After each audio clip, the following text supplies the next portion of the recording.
Hi everybody, this is Richard Hatchett, Senior Nurse Editor for RCNI Nursing Standard, and for many years a nurse tutor and marker in the university sector and a registered nurse. Now in this video clip I'm going to take you through some tips on how you can move your academic writing, your essays and assignments from being more descriptive to being more critical. And I wonder if you've ever received an assignment back that's had comments like this. Overall, the work remains descriptive, with a need for a greater degree of critical thinking and analysis. The essay has a good range of literature, but this is written factually with a need to challenge and question the material.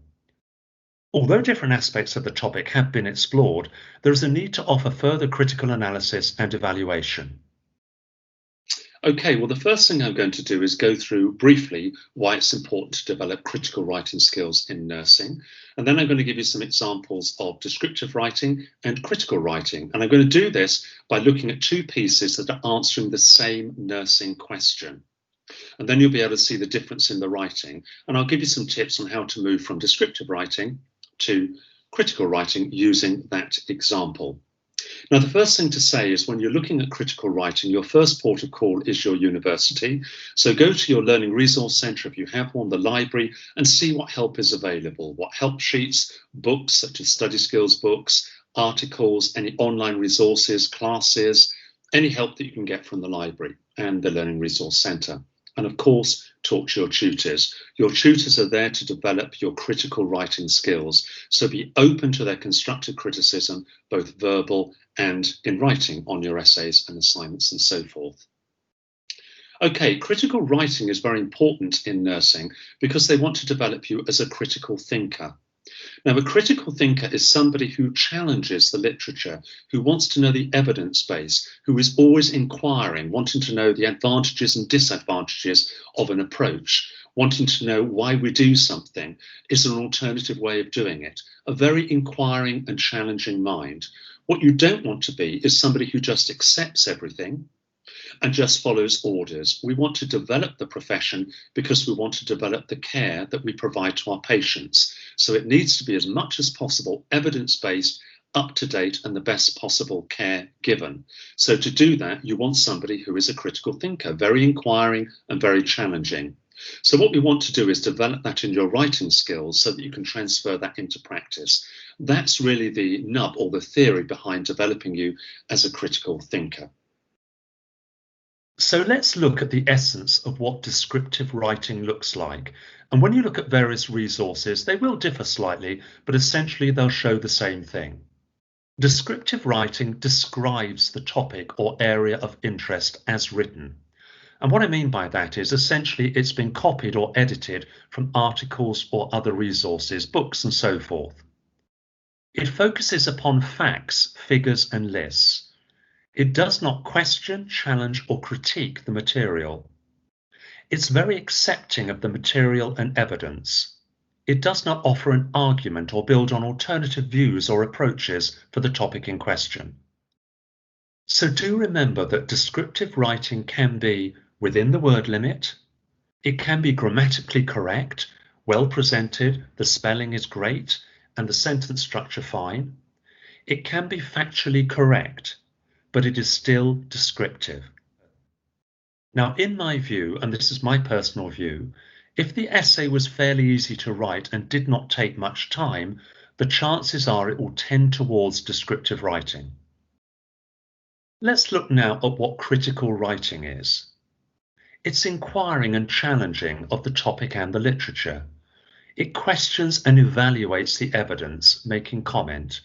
Evaluation is looking at the merit or worth of something. So it looks particularly at an approach or a piece of evidence and says what the strength of it is, what the value of it is. It teases apart an issue and looks at it from differing viewpoints. It looks at the advantages and disadvantages of care and approaches. It considers the impact on patients, services and staff. It offers a balanced, cautious and informed comment. By that I mean it builds up the arguments from the literature and the evidence and makes a comment, but these comments are not overly strong and definite. So, for example, it won't say things such as, all doctors are very poor at talking to patients, or Nurses are very bad at assessing pain. It doesn't make those strong general statements. It will make statements based on the literature and the evidence that has been assessed and critiqued. And it might say, a viewpoint that can be suggested, one alternative view is, another aspect that can be considered. So it's slightly cautious and informed rather than making general, definite statements. Okay, now let's look at an essay or assignment example. So suppose you've been given the question, critically explore the different leadership styles that may be encountered in nursing practice. When we get a question like this, it's important to tease it apart and look at the key words. You've been asked to critically explore, not describe, not highlight, not list, not outline, but critically explore. It then wants you to look at different leadership styles, so you'll need to name 2 or 3, that may be encountered in nursing practice. So when you look at the literature, I would be looking for leadership styles that we more commonly see within nursing practice. Now let's look at 2 examples. The first example is somebody who is answering this question in a more descriptive style, and the second is an example where they're answering it in a more critical style. Unfortunately, because of the length of this video clip, I can't show you the whole essay, but I'll show you an extract from the beginning of the essay in both samples. And then what we'll do is, when we look at the descriptive one, we'll break it apart and see how we can move it into being more critical. Here's the more descriptive example. Let's read this together. Leadership can be defined as a shared aim, vision, purpose or goal, and the ability of the leader to persuade others to work towards this. Kirkham 2020. There are many different styles of leadership, such as the trait approach, transactional, transformational and collective leadership. Jones 2016. Leadership styles are chosen based on the situation the nurse finds themselves in. Many believe that leadership is different to management. Management is focused on short-term goals. It usually refers to the organisation of people, resources, systems and services. Kirkham 2002. A manager's role might include planning and budgeting, organising staff cover and problem solving to ensure consistency of service delivery. A person in leadership is more concerned with producing momentum. Now, before we move on to the more critical example, let's tease this apart so we can see how we can move it into a more critical piece. If you look at the beginning there, they're given one definition of leadership, but they probably have looked at a number of different definitions. So what can we say about those different definitions? Are they all the same? Are they different? What does this tell us about leadership? Perhaps that it's quite difficult to define. Perhaps that leadership differs within different situations. But here, essentially, all they've done is copy a definition from an article or a book and give a reference, but it hasn't really given a critical comment. You'll notice there's a lot of listing going on. They've listed the different leadership styles, trait approach, transactional, transformational, and so forth. But what can you say about this? Why are there so many different styles? Which ones are more popular these days? Why? What's the evidence behind them? What are some of the problems, the advantages and disadvantages in those different approaches? All they've actually done is given a broad statement saying leadership styles are chosen based on the situation the nurse finds themselves in. Well, what situation and how many different styles are used? And also that comment is not referenced. So I could go through the whole of those 2 paragraphs and really say, what critical comment can you make? Advantages, disadvantages, the evidence, the strength of the evidence. What comments can you make based on the literature?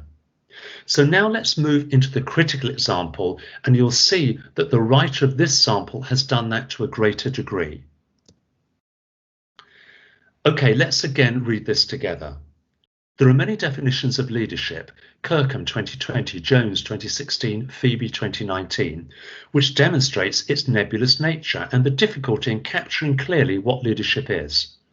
Overall, the literature generally agrees it is about influencing people and guiding and persuading them to achieving a shared goal or purpose.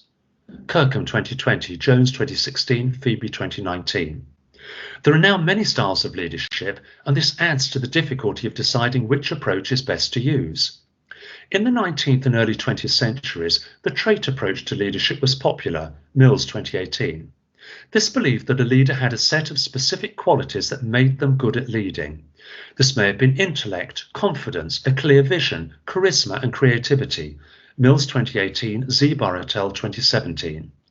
The problem with the trait approach is that various resources cannot agree what the essential traits are. In addition, can a person be born with the traits, or can they be learned or developed? Generally, the approach has fallen out of favour, as it is not clear if some traits are more important than others in different roles. Additionally, there is limited evidence as to which traits are more effective in leadership. Fulmer et al. 2013. Can you see the difference there? They've really teased this topic apart. So at the beginning, instead of just giving one definition of leadership, they've commented on leadership definitions generally. They've given a number of different references, showing me as a marker that they've looked at and read different definitions. They've pulled it together and made a comment, what we sometimes term as synthesis. So they've said, well, look, generally what the literature is saying, overall, it's about influencing people, guiding and persuading them to achieving a shared goal or purpose. And they've given a number of references. So they've shown that they looked at a number of definitions and they've come up with a critical comment. Instead of then just listing the leadership styles, they've made some critical comments on the trait approach. They've said, it's not really in style now. And the reason behind that is it's difficult to define what traits are most important. And can you be born with them, or can they be developed? And they've said it's generally fallen out of favour and there's little evidence as to which traits are more effective in leadership. So really, they've really made a critical comment demonstrating that they've read around the literature. And again, they synthesised, they pulled together with a conclusion based on the literature that they've looked at. So you can see there is a difference in the style there. Now, the big question is, what do you do when you sit in front of a blank screen or a blank piece of paper and you're being told to write critically? My first tip is just write your essay, just write it. Even if it's more descriptive, it doesn't matter, because what you then do is give yourself a couple of weeks to read it through again and see, as I've just done, where you can start adding in critical points and build it up layer by layer. It will use up your words, so be aware of that. You may just need to look at a number of topics. Don't look at all leadership styles if you're answering this essay. You won't have the room. Look at 2 or 3, maybe 4 at the most, because you want to really drill down and offer some critical comments rather than looking at them all and offering very brief descriptive comments. Just write the essay, then go back and look at it and see, as I've done, where you can pick out critical points. Get feedback from your tutor, verbally or written, on a draft. If you can hand a draft in and they allow it, and most do, give a draft in, not just an essay plan, a draft, so that they can look at that and they can help you develop that style of writing. And when the comments come back on the actual essay, be open to that constructive criticism. Look at the areas that they're guiding you in terms of writing critically, and that will help you. And finally, let's look at one last slide on how you can develop critical thinking and therefore critical writing. Read good quality literature around a subject, professional journals, peer-reviewed articles, and look at the reading lists they give you and read those examples. Learn to question and challenge the literature, not just accept and copy it. This will lead to you finding and wanting answers. Listen to different viewpoints in class and in the practice areas from healthcare professionals. Go to seminars and study sessions and listen to the arguments and what people say. These can then form your own arguments and points about topics that you can put in your essays. Okay, well, there we go. There's some tips from me on how to develop your critical writing skills. But do remember, use a lot of other resources in the Learning Resource Centre, if you have that, in the library, and of course, utilising your tutors. And good luck with your writing skills.